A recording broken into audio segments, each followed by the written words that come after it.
दोस्तों अभी कुछ समय पहले पटना हाईकोर्ट का दोस्तों एक बड़ा फैसला आया था, जिसमें पटना हाईकोर्ट ने ये कहा था कि ससुराल से पैसे मांगना दहेज नहीं है। दोस्तों जय हिंद, नमस्कार। मैं एडवोकेट आशीष मिश्रा। लाइक कर दीजिएगा, शेयर कर दीजिएगा, सब्सक्राइब कर दीजिएगा, ताकि जजमेंट के बारे में और लोग अवगत हो सके। दोस्तों अगर किसी भी तरीके का मैट्रिमोनियल डिस्प्यूट है जहां पर पत्नियों द्वारा झूठे मुकदमे दर्ज कराए जाते हैं पति पर, पूरे परिवार पर, ससुराल वालों पर। दोस्तों इसी के साथ में एक चीज और नोट रखिएगा कि अगर किसी भी तरीके से पति के पास में जो है वो कानूनी लड़ाई लड़ने के लिए पैसे नहीं है, तो उसे मुफ्त कानूनी सहायता प्रदान करी जाएगी। इसके लिए पूरा कानून में व्यवस्था करी गई है दोस्तों। और इसके लिए करना क्या है, नेशनल लीगल सर्विसेज अथॉरिटी की वेबसाइट पर आप जा सकते हैं, वहां पर जाकर ऑनलाइन अप्लाई कर सकते हैं अगर आप पात्र हैं तो। इसके अलावा हर डिस्ट्रिक्ट में डीएलएसए का ऑफिस होता है, जिला विधिक सेवा प्राधिकरण, वहां पर भी जाकर आप अपने लिए निःशुल्क विधिक सहायता प्राप्त कर सकते हैं।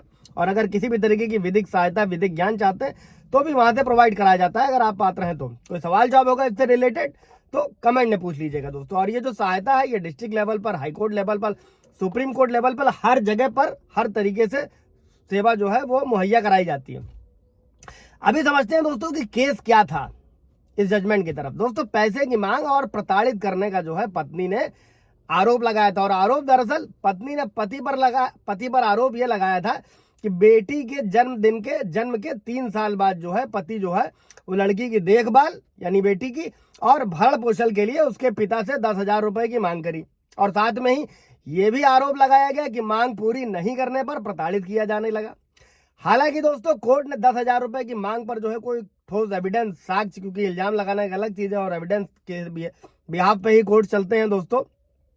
और जिससे ये लगे कि पत्नी और पति के बीच विवाह को लेकर दहेज की मांग करी गई है दोस्तों। और हाई कोर्ट में पति के वकील ने दलील दी कि पत्नी की ओर से पति और परिवार के अन्य सदस्यों के जो खिलाफ आरोप लगाए गए हैं वो आरोप सामान्य है दोस्तों। और इसी के साथ दोस्तों ये भी समझिएगा कि अगर पति या उसके घर वालों पर झूठा 498 है, दहेज है, घरेलू हिंसा है, कैसी भी झूठी एफआईआर है करा दी गई है और आपके पास में पूरे पुख्ता सबूत हैं दोस्तों, तो अगर आप बेगुनाह हैं तो दोस्तों आप क्या कर सकते हैं, भारतीय नागरिक सुरक्षा संहिता की धारा 528 के तहत आप हाईकोर्ट जा सकते हैं और हाईकोर्ट से जो है ये जो झूठी एफआईआर है उसको क्वैश करा सकते हैं दोस्तों।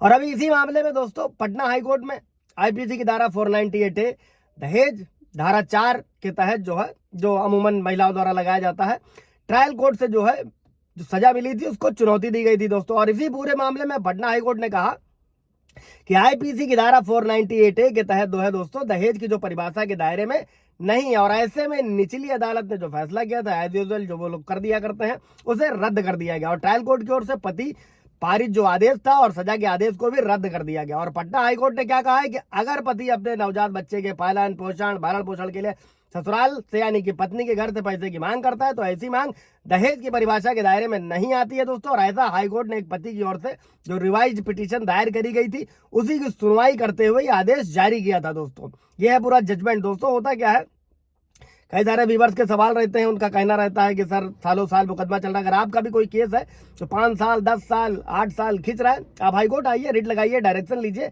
और मुकदमे को अपने जल्द से जल्द खत्म कराइए और अपनी लाइफ में वापस आइए दोस्तों। सवाल जवाब होगा पूछिएगा। Thank you.